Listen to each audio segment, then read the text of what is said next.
नमस्कार दोस्तों, तो आज की इस वीडियो में हम बात करें एक बहुत ज़्यादा इंपॉर्टेंट टॉपिक की which is traditional knowledge. Traditional knowledge IPR का बहुत ज़्यादा इंपॉर्टेंट पार्ट है। तो इस वीडियो में मैं आपको डिटेल में ट्रेडिशनल नॉलेज कवर करा दूंगी और साथ ही साथ एक दो क्वेश्चंस भी बता दूंगी जो आपके डेफिनेटली एग्जाम में इंपॉर्टेंट होगा ही होगा। तो चलिए शुरू करते हैं। बेसिक डेफिनेशन क्या है यहाँ पे ट्रेडिशनल नॉलेज की, जो यहाँ मैंने लिख रखी है, बहुत ही ज़्यादा ईजी लैंग्वेज में लिख रखी है। एग्जाम में डेफिनेटली आप ये लिख के आ सकते हो। तो traditional knowledge refers to the knowledge, skill, innovation, practices that has been performed, sustain and transmit from one generation to the next generation within a community. ठीक है, तो ये कोई सी भी नॉलेज या फिर स्किल, इनोवेशन हो सकती है जो कि यहाँ पे इंटरजनरेशनली पास डाउन हो रही है, also with in a community. तो ये हम क्या कर देते हैं, इसको ट्रेडिशनल नॉलेज बोल देते हैं। ये ऐसा नहीं है कि ये एकदम स्टैटिक है ना, ये कॉन्स्टेंटली इवॉल्व होती रहती है within a community as the community adapts to the new things. Okay, also ये यहाँ पे हमारे आप देखोगे कल्चरल, स्पिरिचुअल, आइडेंटिटी रिलेटेड भी ये हो सकती है और डेफिनेटली होती है। कुछ ऐसे अपने कल्चर्स होते हैं जो यहाँ पे विद इन अ जनरेशन न जाने कब से वो हमारे पास डाउन हो रहा है और अभी हम उसको फॉलो कर रहे हैं। देखें आगे कब तक वो चीज़ें फॉलो होती हैं, लेकिन हाँ ये चीज़ें इस तरीके से हमारी ट्रेडिशनल नॉलेज इंपॉर्टेंट पार्ट यहाँ पे प्ले करती है। उसके बाद हम बात करते हैं traditional knowledge also reflect the close relationship with the human being and environment and the natural resources. तो बेसिकली अगर आप देखोगे तो यहाँ पे जो ट्राइबल कम्युनिटीज़ होती हैं उनको कितना ज़्यादा नॉलेज होता है और कितने ज़्यादा लिंक होते हैं विद देयर लाइक नेचर, तो उन्हें नेचुरल रिसोर्सेज का बहुत अच्छे से और बहुत सही से यूज़ करना आता है। तो ये ट्रेडिशनल नॉलेज यहाँ पे इसकी भी रिलेशनशिप यहाँ पे दर्शाती है। ओके, उसके बाद वीपो की बात करेंगे तो वीपो के अकॉर्डिंग क्या है, तो बेसिकली वीपो के अकॉर्डिंग जो है ट्रेडिशनल नॉलेज यहाँ पे बेसिकली ये टेक्निकल हो सकती है, साइंटिफिक हो सकती है, इकोलॉजिकल हो सकती है और ऑल्सो ये यहाँ पे सब कुछ कवर करती है। ट्रेडिशनल नॉलेज में ऐसा नहीं है कि वो सिर्फ इसी चीज़ से रिलेटेड है। वो मेडिसिन से रिलेटेड हो सकती है, एग्रीकल्चर से रिलेटेड हो सकती है, कल्चरल एक्सप्रेशन से रिलेटेड हो सकती है। ठीक है, जो कि विद इन अ कम्युनिटी यहाँ पे उसके ट्रेडिशन को रिफ्लेक्ट करती है। उसके बाद हम बात करेंगे यहाँ पे कि ट्रेडिशनल नॉलेज कैसे एक्सप्रेस की जाती है। तो बेसिकली स्टोरी टेलिंग के थ्रू के कोई चीज़ें है, कोई रिचुअल्स है, समथिंग जो हमारी कम्युनिटी में कितने जनरेशन से पास हो रहे हैं या कोई चीज़ हम सुन रहे हैं, तो वो चीज़ें जो है स्टोरी टेलिंग के थ्रू हमने अपने ग्रैंड पेरेंट्स से, उन्होंने अपने पेरेंट्स से, इस तरीके से वो चीज़ें पास डाउन हो रही है। तो इस तरीके से ट्रेडिशनल नॉलेज एक्सप्रेस की जाती है और प्रिजर्व की जाती है। ठीक है, सॉन्ग्स हो गए, रिचुअल्स हो गए, कल्चरल सेरेमनीज तो जो कि हम देखते ही हैं, उसके बाद स्टोरिक क्राफ्ट्स हो गए, पेंटिंग्स हो गए, लोकल सिंबल्स हो गए। तो ये सारी चीज़ें हमने कहीं ना कहीं देखी होगी, म्यूजियम समथिंग, या हम कहीं जाते हैं ऐसे, अगर हम कोई मॉन्यूमेंट देखने जाते हैं तो देखते हैं कितने अच्छे यहाँ पे ये चीज़ें हो रखी है। तो ये कहीं ना कहीं ये पार्ट होता है ट्रेडिशनल नॉलेज का। ओके, देन उसके बाद हम बात करते हैं कि क्या इंपॉर्टेंस है ट्रेडिशनल नॉलेज का। बेसिकली तो ट्रेडिशनल नॉलेज का इंपॉर्टेंस है कि हमारी कल्चरल आइडेंटिटी को यहाँ पे स्ट्रेंथन करती है। ठीक है, इंटरजनरेशनल नॉलेज ट्रांसफ़र करने में मदद करती है। तो ये बहुत ज़्यादा इंपॉर्टेंट है। ऑल्सो यहाँ पे ये क्या करते हैं, यहाँ पे सस्टेन करती है नेचुरल बेसिकली हमारे सोर्सेज होते हैं, रिसोर्सेज होते हैं उसको। ठीक है, ऑल्सो हम कह सकते हैं जैसे कि हमारे अगर कोई भी चीज़ है तो इन्वायरमेंट जैसे कि हमारा सपोर्ट करता है सस्टेनेबल रिसोर्सेज को, या जो हम यूज़ करें इट शुड बी सस्टेनेबल वे। ठीक है, तो यहाँ पे इंडिजीनियस सीड कंजर्वेशन जैसे होते हैं, वाटर हार्वेस्टिंग सिस्टम जैसे हमारे पास होते हैं, लाइक जो हम आगे बात करेंगे। तो बेसिकली वो चीज़ें जो होती हैं ये किस तरीके से यहाँ पे सस्टेनेबल प्रैक्टिसेस को दर्शाता है कि पुराने टाइम में भी कितने अच्छे वे से यहाँ पे जो है नेचुरल रिसोर्सेज वो यूज़ होते हैं। ठीक है, तो ये सारी चीज़ें हैं कि ये ट्रेडिशनल नॉलेज का एक इम्पॉर्टेंट पार्ट है। Okay, then also it provide a valuable insights for modern science and innovation. Definitely अगर मैंने अभी आपसे बोला कि कोई चीज़ है, अगर इंडिजिनस पीपल उनको पता है कि ये मेडिसिन के लिए यूज़ होता है, तो वो हमारी मॉडर्न साइंस के लिए, फार्मास्यूटिकल इंडस्ट्री के लिए, कोई पर्टिकुलर डिसीज़ के लिए बहुत ज़्यादा इंपॉर्टेंट हो सकती है। ठीक है, okay, contributes to the economic development. Definitely अगर हमारे पास कोई क्राफ्ट्स हैं अच्छे, जैसे कि अगर चिकनकारी हो गया, समथिंग समथिंग हो गया, जो एक particular related to the particular region है, जिसको हम जोग्राफिकल इंडिकेशन में भी देखते हैं, बट यहाँ पर हम देखते हैं कि अगर वो विद इन लाइक इतने जनरेशन से वो चीज़ें पास डाउन हो रही है तो वो कितना ज़्यादा इंपॉर्टेंट है। ठीक है, तो ये इकोनॉमिक डेवलपमेंट में traditional like herbal medicine knowledge, ये सारी चीज़ें इसमें इकोनॉमिक डेवलपमेंट में कंट्रीब्यूट करती हैं। तो सबसे पहली बात है ये स्ट्रेंथन करें अपनी कल्चरल आइडेंटिटी को। उसके बाद ये यहाँ पे हमें नॉलेज देती है to the sustainable resource management. उसके बाद हम बात करें कि यहाँ पे प्रोवाइड करती है valuable insight for the modern science and innovation. उसके बाद हमने देखा कि कंट्रीब्यूट करती है इकोनॉमिक डेवलपमेंट। उसके बाद हम देखते हैं कि एक फाउंडेशन प्रोवाइड करती है for the bio prospecting and pharmaceutical research, है ना।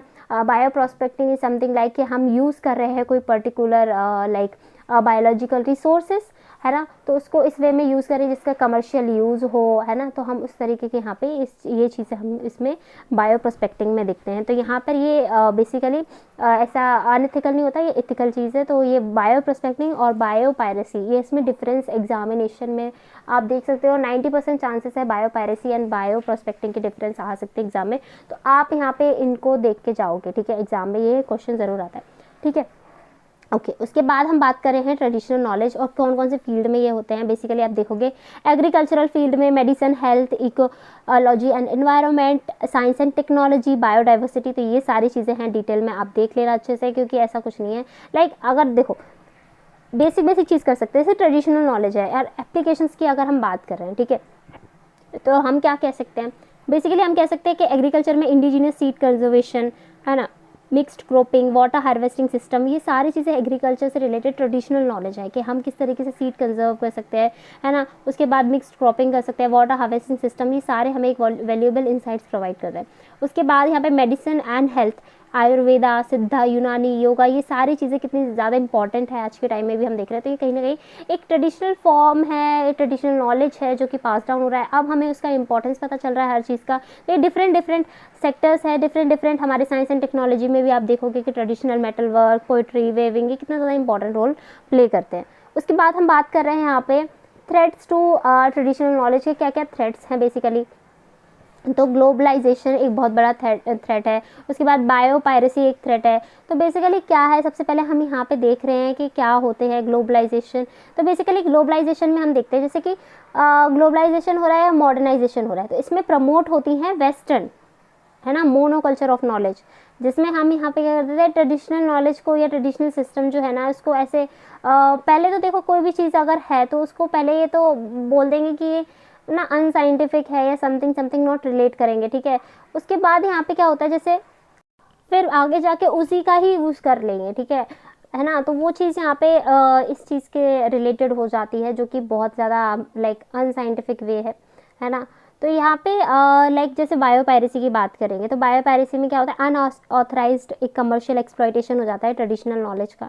मतलब कि यहाँ पे जैसे कि हमारे पास नीम का या टर्मरिक का आप केस देखेंगे, अभी मैं डिटेल में भी वो कराऊंगी, तो आगे ही उसको पढ़ेंगे। पर ये एक वे है, यहाँ पे आप देखोगे अनएथिकल वे है, हो जाता है बायोपायरेसी। क्यों यहाँ पे विदाउट द कंसेंट ऑफ, ठीक है, क्योंकि बिना पूछे हुए हम उनकी चीज़ यूज़ कर रहे हैं, बिना उनका कंसेंट लिए हुए, बिना इनको क्रेडिट दिए हुए, बिना उनको एक्नॉलेज किए हुए। तो ये जो चीज़ें होती हैं, ये सारी की सारी बायोपायरेसी ला देती है। इससे हमारी ट्रेडिशनल नॉलेज को बेसिकली थ्रेट है।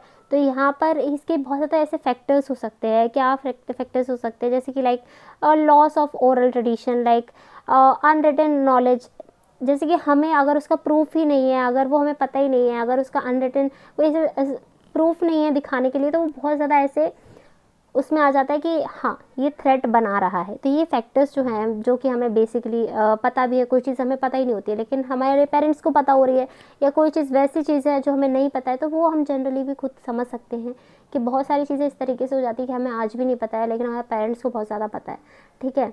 तो कहीं ना कहीं उन्हें वो चीज़ ज़्यादा पता है, हमें कम पता है। तो वो चीज़ें इस तरीके से, जैसे कि नीम का यूज़ जो है आप देखोगे, तो वो हमारे आज भी हमारे जो विलेज में होता है, तो हमारे जो ग्रेन्स वगैरह होता है ना, उनमें यहाँ पे डाल दिया जाता है, ताकि यहाँ पे कोई भी फंगीसाइड या कोई भी ऐसा यहाँ पे वो हार्म ना करें हमारे ग्रेन्स को, कोई भी इस तरीके से इंसेक्ट्स वगैरह हैं जो कम आते हैं, ठीक है। तो ये सारी जो चीज़ें हैं वो आज भी इंडिया में परफॉर्म होती हैं, ठीक है। मेजर जैसे डिस्ट्रिक्ट वगैरह अगर हम देखें, सॉरी मेजर जैसे स्टेट्स वगैरह, एमपी साइड्स आप देखोगे, तो ये सारी चीज़ें आज भी परफॉर्म होती हैं। लेकिन बहुत लोग जो हैं अर्बनाइजेशन की तरफ, मॉडर्नाइजेशन की तरफ जा रहे हैं, तो उन्हें ये चीज़ें जो है ना बहुत कम होती जा रही हैं, ठीक है। तो ये लॉस ऑफ लाइक ट्रेडिशन हमारा हो जाता है, हम अच्छे से वो चीज़ें पास डाउन नहीं कर पा रहे हैं, या वो चीज़ें नीड ही नहीं है वो चीज़ करने की, तो वो हमें यहाँ पे ये एक थ्रेट की तरह काम कर रहा है, ठीक है। ओके सो ये जो है, ये सारी चीज़ें हमारे इसमें आती है। ग्लोबलाइजेशन में अगर आप देखोगे बेसिकली क्या है, तो ग्लोबलाइजेशन या मॉडर्नाइजेशन में ये लाइक सीवियर थ्रेट है, क्योंकि यहाँ पे मोनोकल्चर प्रमोट हो रहा है ऑफ नॉलेज, ठीक है, विच सिंपलिसिटली डिवैल्यूज traditional systems by framing them as unscientific, outdated. This creates what research and domestic injustice, bias that marginalize non-Western ways of knowing. Like हम देखो तो इसको मतलब क्या है यहाँ पे, इसका मतलब है जैसे कि कोई भी चीज़ ग्लोबलाइजेशन या modernisation spread one dominant western way of knowing, मतलब कि ये ट्रेडिशनल नॉलेज को इतना साइंटिफिक आउटडेटेड बना देंगे कि जो यंगर जनरेशन है उनको जो है वो बेसिकली ज़्यादा फोकस करने लगते हैं वो नए या मॉडर्न आइडियाज़ पे, ठीक है। इससे यहाँ पे वो क्या कर देते हैं, ये लॉस हो जाता है हमारा, ठीक है। बेसिकली क्या लॉस हो जाता है, क्योंकि यहाँ पे हम इतना ज़्यादा उसकी तरफ फोकस हो जाते हैं, या यंगर जनरेशन पर्टिकुलरली ज़्यादा फोकस हो जाती है टुवर्ड्स दी मॉडर्न आइडिया। हम अपना जो है ट्रेडिशनल नॉलेज को अच्छे से समझ ही नहीं पाते हैं, ठीक है। कभी समझने की कोशिश करेंगे या फिर कभी कुछ करने की कोशिश करेंगे तो कोई हमें बताएगा तो हमें उसका आधा ही वे पता चलेगा, हम उसको पूरे तरीके से अपने तरीके से नहीं समझ पाते हैं, या वो चीज़ें हम फिर कहेंगे ये तो अनसाइंटिफिक है, ये तो इस चीज़ को वैल्यू नहीं कर रही है, इसमें ये लॉजिक नहीं है।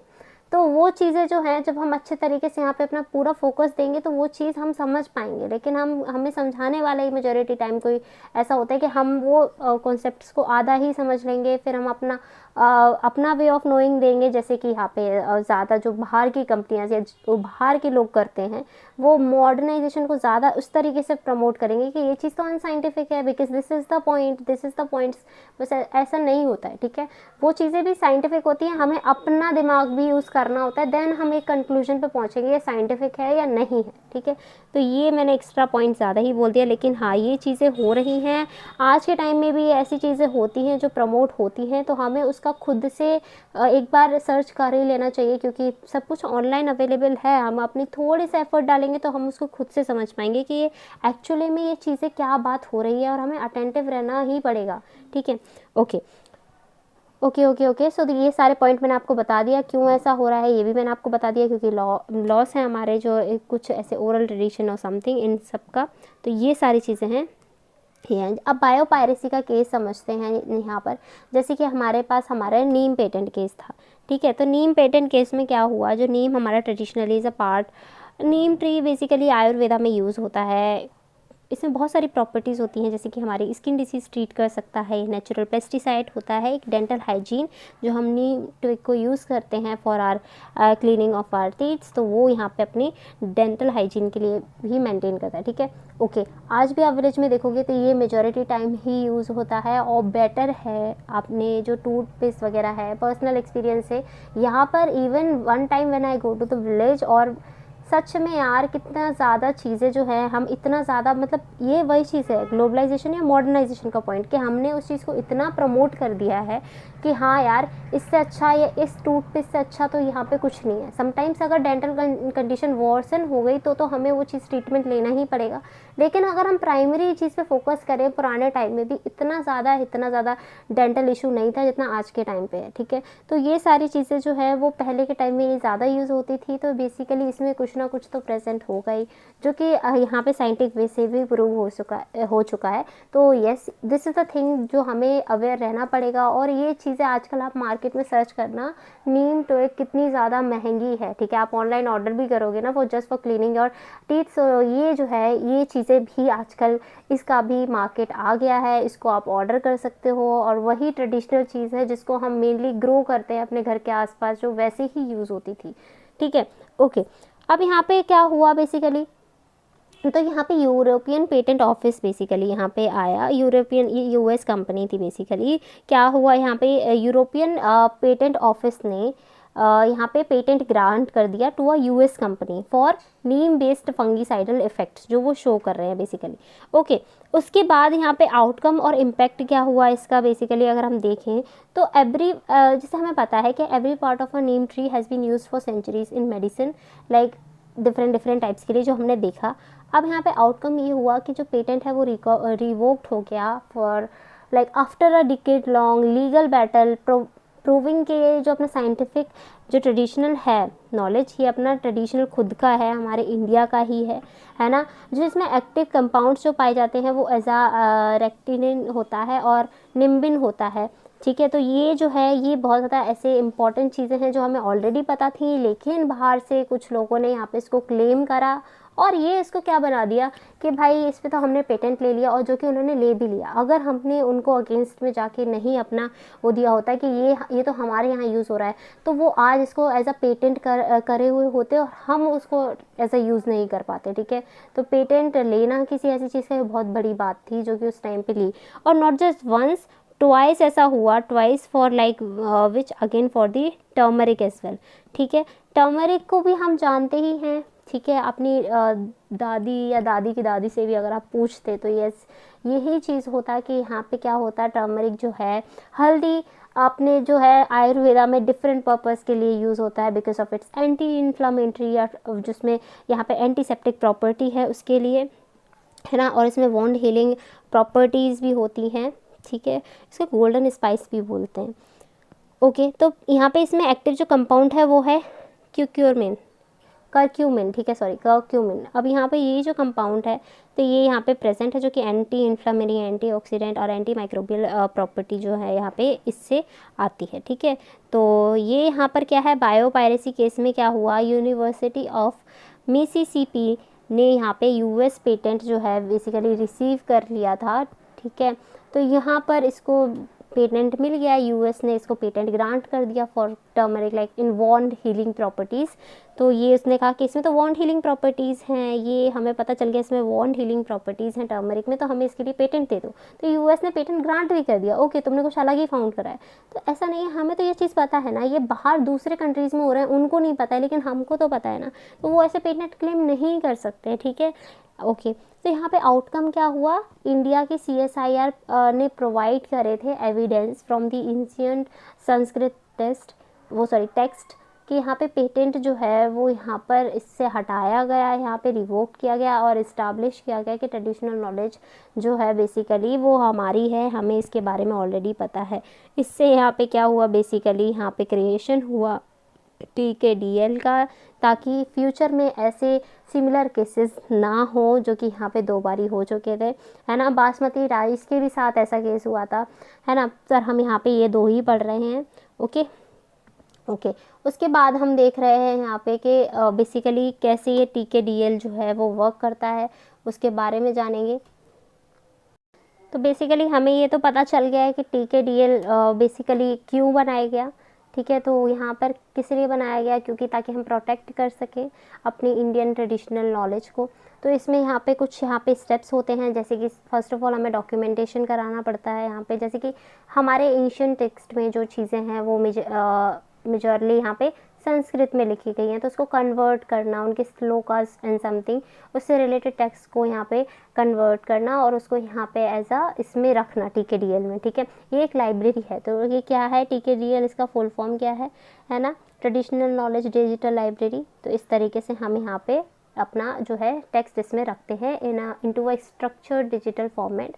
फिर उसके बाद क्लासिफिकेशन यूज़ करते हैं सच एस TKRC, जिसमें हम यहाँ पे ट्रेडिशनल नॉलेज रिसोर्स क्लासिफिकेशन करेंगे, है ना, which is a compatible with the international patent classification system, जो कि हमारे पेटेंट ऑफिस से यूज़ हो रहा है। तो हम उसी चीज़ को यहाँ पे उसके अंडर में ये चीज़ें सारी क्लासीफाइड करके रखते हैं। उसके बाद accessibility, the database is shared globally with the patent office, ठीक है। तो यहाँ पे जो है ना, यहाँ पे हम इसको शेयर कर सकते हैं, प्रूफ की तरह देख सकते हैं कि यहाँ पे ये सारी चीज़ें हैं, वो इसे एक्सेसिबल कर सकते हैं, वो देख सकते हैं कि हाँ ये चीज़ें इसमें प्रेजेंट है। तो आप इसको क्लेम नहीं कर सकते हो कि आपका है या आपने ये चीज़ें फाइंड करी है, क्योंकि ये ऑलरेडी यहाँ पर है, ठीक है। तो ये यहाँ पे ग्लोबली इस चीज़ को हम या कोई भी एक्सेस कर सकता है to stop the misuse, okay okay okay. अब हम देख रहे हैं जैसे IP लॉ स्ट्रगल कर रहा है टू प्रोटेक्ट दी TK, मतलब क्या बात है इसमें, क्या चीज़ आ रही है बेसिकली। तो क्या हो रहा है, जैसे कि अब क्या होता है ना, फंडामेंटल कन्फ्लिक्ट्स हो रहे हैं, जैसे कि ट्रेडिशनल नॉलेज या मॉडल इंटेलेक्चुअल प्रॉपर्टी लॉ। अब मॉडल इंटेलेक्चुअल प्रॉपर्टी लॉ हमारे पास ये कह रहा है कि ये जो ये चीज़ें जो हैं या कोई भी चीज़ है, तो उसको एज अ नॉवेल, जब वो नॉवेल होगी, नॉवेल इन्वेंशन होगी, तो यहाँ इसके अंदर कंसीडर होगी इन अ इंटेलेक्चुअल प्रॉपर्टी राइट्स, ठीक है। अगर हम वहीं बात करें ट्रेडिशनल नॉलेज की, वो इसका बिल्कुल अपोजिट है ना, एकदम ऐसा समथिंग नॉवल इन्वेंशन तो नहीं है ये, but it is a communally owned. जैसे कि हमारे पास विद अ वर्बली या फिर ओरली पास डाउन हो रही है वो चीज़ें थ्रू द जनरेशन और कॉन्स्टेंटली इवॉल्व हो रही है। तो ये इस चीज़ में इस आईपी फ्रेमवर्क में फिट होने की कोशिश कर रहा है, लेकिन यहाँ पे बेसिकली इसको आईपी लॉ जो है वो खुद ही प्रोटेक्ट कर रहा है कि अगर वो चीज़ नॉवल होगी, समथिंग न्यू इन्वेंटिव होगी तो ही होगी, लेकिन यहाँ पे ट्रेडिशनल नॉलेज तो बेसिकली पास डाउन हो रही है थ्रू द जनरेशन। तो ये चीज़ें जो है एक कन्फ्लिक्ट पैदा कर रही है, तो इसीलिए IP law sometimes struggles to protect the traditional knowledge. अब हम बात करें ट्रेडिशनल वाटर हार्वेस्टिंग सिस्टम, ठीक है। तो बेसिकली इंडिया जो है रिच हेरिटेज है ट्रेडिशनल इकोलॉजिकल नॉलेज का बेसिकली। तो समटाइम्स ऐसे है कि कहीं पे भी अगर जैसे लाइक कोई चीज़ है, अगर वेदर कंडीशन हमारे अकॉर्डिंग नहीं है या कोई चीज़ नहीं है, तो ऑलरेडी उस टाइम के हिसाब से भी यहाँ पे लोगों ने अपना खुद का एक यहाँ पे highly effective conserving water system बनाया और ताकि ग्राउंड वाटर रिचार्ज हो, इस चीज़ के लिए भी यहाँ पे उन्होंने इस तरीके से चीज़ें बनाई, जैसे कि जौहर्स हो गए, आहार प्यांस हो गया या टैंकाज हो गया। तो ये सारी चीज़ें जो है बेसिकली ताकि यहाँ पर वाटर कंजर्व रहे, यहाँ पर इन्होंने अपनी खुद की कुछ नॉलेज लगाई, जैसे कि आप यहाँ पिक्चर्स में भी देख सकते हो, ठीक है। तो ये यहाँ पे हो गया ट्रेडिशनल वाटर हार्वेस्टिंग सिस्टम में। यहाँ पर bridge between the traditional and modern science कौन एक्ट कर रहा है? Traditional knowledge. तो बेसिकली ट्रेडिशनल नॉलेज यहाँ पे बेसिकली एक यहाँ पे ड्रग डिस्कवरी, बायो प्रोस्पेक्टिंग में हेल्प कर रहा है, जैसे कि ट्रेडिशनल नॉलेज प्रोवाइड कर रहा है फार्मास्यूटिकल रिसर्च, ठीक है। बहुत ज़्यादा मॉडर्न जो ड्रग्स होते हैं वो जो एस्पिरिन या इन सब से आते हैं।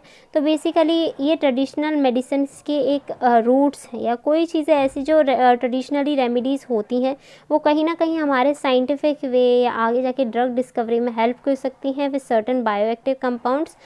उसमें प्लांट्स इस तरीके से पाए जाते हैं जो कि कोई डिसीज़ को में भी हेल्प कर सकें। तो ये ड्रग डिस्कवरी या कुछ ऐसी नई डिस्कवरी का इन्वेंशन होना जिससे यहाँ पे बहुत ज़्यादा हेल्प मिले पीपल्स को। तो इसीलिए यहाँ पर ये बायो प्रोस्पेक्टिंग के कॉन्सेप्ट में अंदर आता है कि हम इस तरीके से सर्च करें कुछ ऐसी चीज़ों को बायोलॉजिकल रिसोर्सेज से कि हम यहाँ पे ऐसी दवाइयाँ बना पाएँ जो कि यहाँ पे इंडिविजुअल्स को हेल्प करें जो यहाँ पे कुछ सफरिंग से गुजर रहे हैं, ठीक है। तो ये सारी चीज़ें जो है हमारे इसमें आ जाती है। तो इसीलिए ट्रेडिशनल मॉडर्न साइंस के बीच का एज ए ब्रिज काम कर रहा है।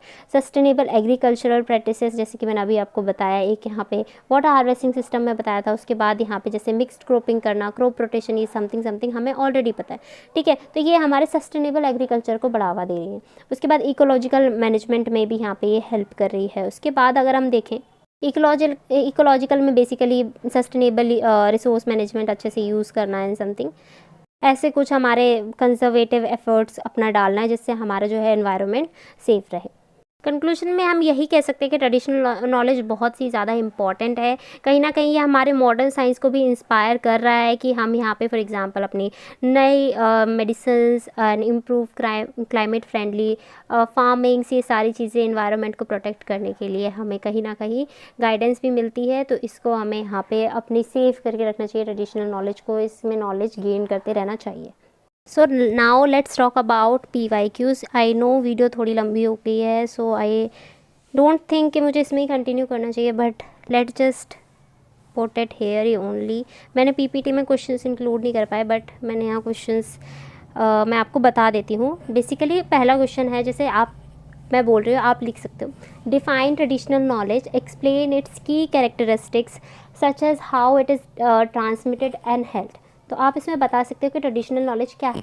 ट्रेडिशनल नॉलेज मैंने आपको बताया, नॉलेज है, इनोवेशन है ना, जो कि विद इन अ कम्युनिटी या through the generation pass down होकर विद इन अ कम्युनिटी यहाँ पे रहती है, ठीक है। ऑल्सो ये मैंने आपको ऊपर अच्छे से डिटेल में ये दे रखी है, आप उसको यहाँ पे लिख देना अच्छे से। उसके बाद है कि यहाँ पे explain its key characteristics such as how it is transmitted and held. तो बेसिकली क्या होता है, जैसे कि ओरल ट्रांसमिशन, ठीक है। तो ओरली बेसिकली ये ट्रांसमिटेड होता है, रिचुअल्स हो गए, ये सारी चीज़ें। उसके बाद आप इसमें लिख सकते हो जैसे कि टेरिटोरियल लिंकेज, जैसे कि ट्रेडिशनल नॉलेज जो है बेसिकली वो जोग्राफिकल एरिया से ज़्यादा लिंक करती है to the like within a community has a knowledge like about the local medicine और समथिंग और एग्रीकल्चरल मेथड। तो ये कहीं ना कहीं टेरिटोरियल लिंकेज से बाउंड करते हैं। उसके बाद एंशियंट रूट्स इसमें होते हैं, जो नॉलेज होता है वो बेसिकली यूजुअली रिसेंट नहीं होता है, वो एंशियंट रूट से ही कनेक्टेड होता है बेसिकली। उसके बाद आप लिख सकते हो कम्युनल ओनरशिप, जैसे कि टीकेडीएल जो है टिपिकली कलेक्टिवली एक कम्युनिटी होल्ड करती है, कोई एक पर्टिकुलर इंडिविजुअल नहीं कह सकता है कि ये ट्रेडिशनल नॉलेज मेरी है, ठीक है ना। ओके उसके बाद आप क्या लिख सकते हो कि evolutionary and incremental, like it is not fix नहीं होता है ये basically singular invention but is dynamic, like ये कॉन्स्टेंटली इवॉल्व करता रहता है। जो मैंने चीज़ें आपको पॉइंट्स बताए ना, वो सारे पॉइंट्स जो हैं वो लिख देना आप, मैंने बताए हुए हैं ऑलरेडी। उसके बाद क्वेश्चन है कि protection and legal mechanism in India about the traditional knowledge, ठीक है, हम इसका प्रोटेक्शन कैसे देंगे। पहला क्वेश्चन मैंने आपको अभी कराया, ठीक है।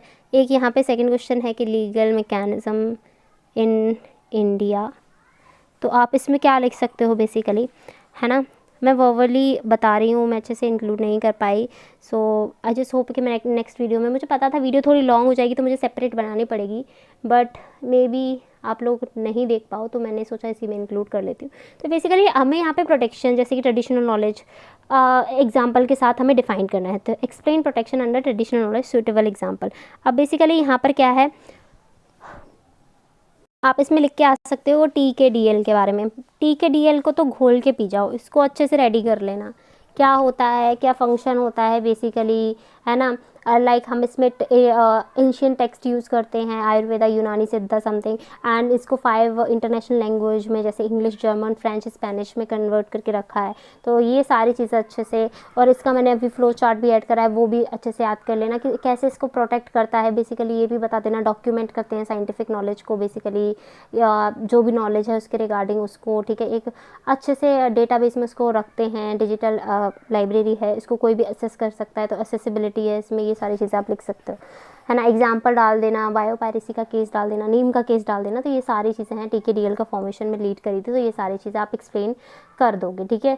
उसके बाद आप लिख सकते हो biopiracy and bio prospecting, biopiracy and bio prospecting, मतलब आप एक्सपेक्ट कर सकते हो ये टॉपिक अगर आपके सिलेबस में है अच्छे से, तो ये क्वेश्चन आ सकता है डेफिनेटली। तो आप कह सकते हो कि बायोपायरेसी क्या है, it is like unauthorised unethical जो अप्रोच होता है कि टू यूज़ समथिंग, है ना, कोई भी ऐसा बायोलॉजिकल रिसोर्सेस हम यूज़ करना है without giving credit to them, ठीक है, विदाउट एक्नॉलेजिंग देम, तो ये हमारा क्या रहता है बायोपायरेसी। बायो प्रोस्पेक्टिंग क्या होता है, इसमें हम क्या कर सकते हैं बेसिकली, एक्सप्लोर कर सकते हैं of biological resources for commercially valuable means, ठीक है, like for drug discovery and something, जो कि मैंने अभी आपको एक्सप्लेन करा, वही चीज़ें सेम। उसके बाद हम जैसे इसमें अच्छे से आप इसको देख लेना आराम से, इसमें क्या डिफरेंसेस होते हैं, और कि ये तो अनएथिकल है, ठीक है, तो ये तो इलीगल है या अनएथिकल आप बोल सकते हो, और ये तो लीगल है, ठीक है, ये लीगल है। ये लीगल क्यों है, क्योंकि हम इसमें देख रहे हैं बेसिकली कम समथिंग हम कुछ ऐसा अच्छे के लिए ही कर रहे हैं, ठीक है, पर यहाँ पे हम वहाँ उसको क्रेडिट भी देते हैं। बायो प्रोस्पेक्टिंग में, बायो पायरेसी में कोई क्रेडिट थोड़ी ना दे रहा है, तो इसलिए तो वो बायो पायरेसी है। एग्जाम्पल भी डाल सकते हो आप, ओके। उसके बाद हम देख रहे हैं कि बायो पायरेसी क्या है, कैसे ये ऑब्टेन करते हैं, लाइक ये क्या, ये चीज़ें क्या हैं, ये आप इसको अच्छे से कर लेना, इससे इस पे से क्वेश्चन आ सकता है डेफिनेटली। 4 क्वेश्चन मैंने आपको इसी से रिलेटेड बता दिया है। उसके बाद और इससे क्वेश्चन रिलेटेड आप क्या आ सकते हैं, लाइक टीकेडीएल से आ सकता है, मैंने आपको बता दिया है। And that's it about it. और अगर आपको वीडियो ज़रा सी भी अच्छी लगी हो तो प्लीज़ इस वीडियो को सब्सक्राइब करना, लाइक करना, शेयर करना, और आप मुझे बता सकते हो नेक्स्ट टॉपिक आपको क्या चाहिए। मिलते हैं नेक्स्ट वीडियो में। सब्सक्राइब करके जाना, मुझे पता है सब्सक्राइब करके जाते नहीं हो आप लोग, सब्सक्राइब करना और कमेंट भी करना कैसी लगी आपको वीडियो, ठीक है। मिलते हैं नेक्स्ट वीडियो में, टिल देन कीप स्टडिंग।